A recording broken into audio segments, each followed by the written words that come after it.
Assalamualaikum guys, balik lagi ke Assala channel aku, Puja DS. Hari ini Puja akan cerita tentang Abu Nawas ya, yang berjudul Abu Nawas ditipu unta cerdik. Abu Nawas atau dikenal sebagai Abu Ali Al-Hasan bin Hani Al-Hakami atau Abu Nuwas adalah seorang penjangga Arab. Abu Nawas dilahirkan di kota Ahvaz di negeri Persia dengan darah Arab dan Persia mengalir di tubuhnya. Abu Nawas adalah ulama yang sangat cerdas dan cerdik, serta dipercaya sebagai wali Allah. Alkisah di negeri 1001 malam ada unta yang bisa berbicara dengan manusia. Unta tersebut adalah milik tokoh cerdik yang amat terkenal saat itu, yakni Tuan Jambul alias Abu Nawas. Julukan Tuan Jambul ini disematkan karena kebiasaan Abu Nawas yang suka memotong rambutnya dengan model jambul. Pada suatu hari, Abu Nawas mengajak untanya untuk pergi mengembara. Setelah berpamitan terlebih dahulu kepada istrinya, berangkatlah ia dengan si unta lengkap dengan perbekalannya.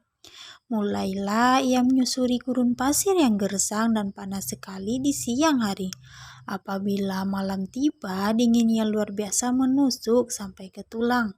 Perjalanan yang cukup jauh membuat Abu Nawas dan untanya merasa kelelahan. Di bawah mentari dekat pohon kaktus, mereka pun berdialog. "Tuan, apakah perjalanan kita masih jauh?" tanya unta. "Iya, kita harus melewati 2 gurun pasir lagi. Setelah itu kita baru akan tiba di sebuah desa terdekat. Setelah sampai di desa itu, kita baru bisa beristirahat lebih lama di sebuah penginapan yang aman dan nyaman," jawab Abu Nawas. Setelah beberapa waktu beristirahat, keduanya mulai melanjutkan perjalanan kembali. Siang sudah berubah menjadi gelap, tanda malam telah tiba. Abu Nawas pun menghentikan perjalanannya untuk sementara. Ia mendirikan sebuah tenda untuk berteduh dan tidur sepanjang malam itu. Tapi malang bagi si unta. Ia tidak diizinkan oleh majikannya tidur di dalam tenda karena tendanya memang kecil. Abu Nawas di dalam tidur dengan nyenyaknya, sementara unta tidak bisa tidur lantaran kedinginan. Ia mulai berpikir, kalau begini terus, pasti dia esok akan sakit dan tidak bisa melanjutkan perjalanan. Tengah malam, si unta membangunkan majikannya dan berkata, "Tuan, saya kedinginan. Izinkan saya menitipkan ujung kaki saya sampai ke dalam tenda," ucap sang unta. Abu Nawas pun merasa tidak keberatan karena ujung kaki itu tidak akan mengganggu tidurnya. Setelah 1 jam, si unta berkata lagi, "Tuan, saya kedinginan. Izinkan saya memasukkan kaki depan ke dalam tenda agar besok saya kuat berjalan membawa Tuan di atas punggung saya," ucap sang unta. Benar juga, pikir Tuan Jambul. Ia pun mengizinkan. 1 jam lagi si unta berkata lagi, "Tuan, hidung saya mulai berair. Besok saya akan sakit dan tidak bisa membawa Tuan di atas punggung saya. Izinkan kepala saya berada di dalam tenda," ucap sang unta.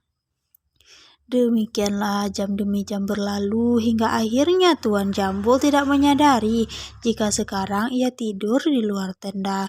Ia pun merasa menggigil kedinginan. Sampai paginya ia baru menyadari jika dirinya tidur di luar. Melihat untanya masih nyenyak di dalam, si majikan pun membangunkan dan menanyainya kenapa ia tidur di luar sedangkan unta malah di dalam tenda. Unta pun terbangun. Ia tersenyum sambil menggosok-gosok matanya.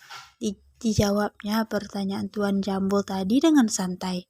"Saya kan tidak mengusir Tuan. Saya sudah meminta izin terlebih dahulu kepada Tuan. Tuan juga memperbolehkan anggota tubuh saya masuk ke dalam tenda. Ini saya lakukan agar hari ini saya kuat menggendong Tuan di atas punggung saya untuk melanjutkan perjalanan," ucap sang unta. Sambil bersin-bersin, Tuan Jambul berkata, "Kau memang cerdik, unta. Aku yang biasa dikenal paling cerdik ternyata masih bisa kau kalahkan. Si unta pun menjawab dengan penuh kerendahan diri. Saya begini kan karena berguru pada Tuan, ucap sang unta. Hahaha. Itulah kisah Abu Nawas, seorang yang sangat cerdas dan cerdik. Semoga kisah ini bisa menghibur kita semua.